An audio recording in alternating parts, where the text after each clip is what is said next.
This is the world now, bringing you everything you need to know from around the globe. Israeli Prime Minister Benjamin Netanyahu faces voter anger heading into an election this autumn as the interim U.S. deal with Iran ended the war long before Israel's goals were achieved.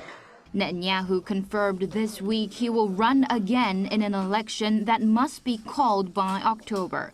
Opinion polls put his right-wing coalition on course to lose.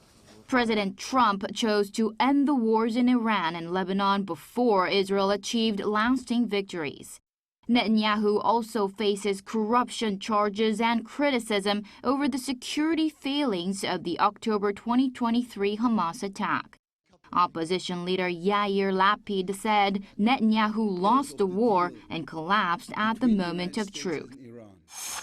1 month after the World Health Organization declared Congo's Ebola outbreak an international emergency, the number of confirmed cases has reached 800, with warnings that the outbreak could become the worst on record. Tens of thousands of contacts remain untraced. A WHO report found roughly a third of new case alerts in the worst-hit province of Ituri were going unanswered. Burial and decontamination teams also say they have only about 15% of the personnel and 7% of the vehicles they need. Dozens of medics have caught the Bundibugyo strain, for which there is no proven vaccine or treatment. U.S. President Donald Trump and Indian Prime Minister Narendra Modi held their first meeting since early 2025 at the G7 summit in France on Wednesday, discussing trade deals and the safety of Indian sailors in the Strait of Hormuz. Trump called Modi a, quote, tough negotiator and said he would visit India in the future.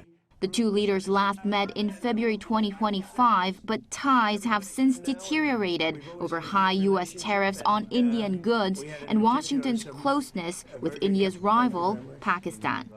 Relations were further strained by killing of 3 Indian sailors in the U.S. Navy attacks on commercial ships. Modi told Trump the safety of Indian seafarers in the Hormuz region was of utmost importance and should receive priority in implementing the Iran peace agreement. Soccer superstars Lionel Messi, Erling Haaland, and Kylian Mbappe all scored in Tuesday's World Cup matches.